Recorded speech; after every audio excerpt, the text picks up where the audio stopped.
ঠুনকো অজুহাতে যেসব দল জাতীয় নির্বাচনের বিরোধিতা করছে তারা রাজনীতি থেকে মাইনাস হয়ে যাবে বলে মন্তব্য করেছেন বিএনপি স্থায়ী কমিটির সদস্য সালাউদ্দিন আহমেদ। দুপুরে গুলশানে নিজ বাসভবনে সাংবাদিকদের সঙ্গে মত বিনিময়ের সময় তিনি কথা বলেন।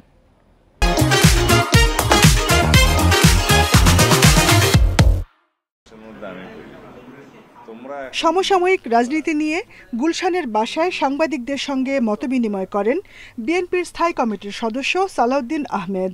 এ সময় তিনি বলেন, পিআর পদ্ধতির দাবি রাজনৈতিক কৌশল। ফেব্রুয়ারিতে রমজান শুরুর এক সপ্তাহ আগে জাতীয় সংসদ নির্বাচন অনুষ্ঠিত হবে বলেও আশা প্রকাশ করেন তিনি।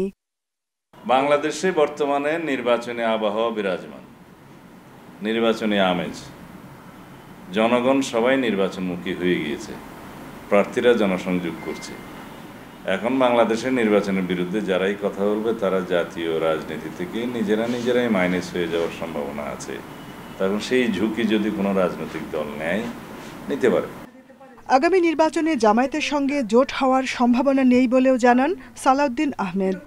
বাংলাদেশ জামায়াত ইসলামীর সাথে আমাদের নির্বাচনে জোট হওয়ার কোনো সম্ভাবনা নেই।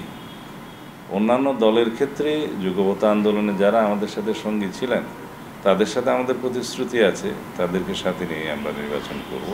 এমনকি আগামী দিনে যদি আমরা সরকার গঠনের সুযোগ পাই, তারাও সরকারের অংশ হিসেবে থাকবেন।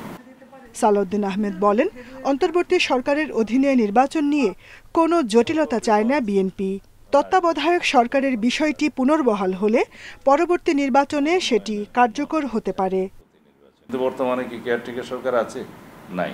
কেয়ারটেকার সরকার হবে কখন?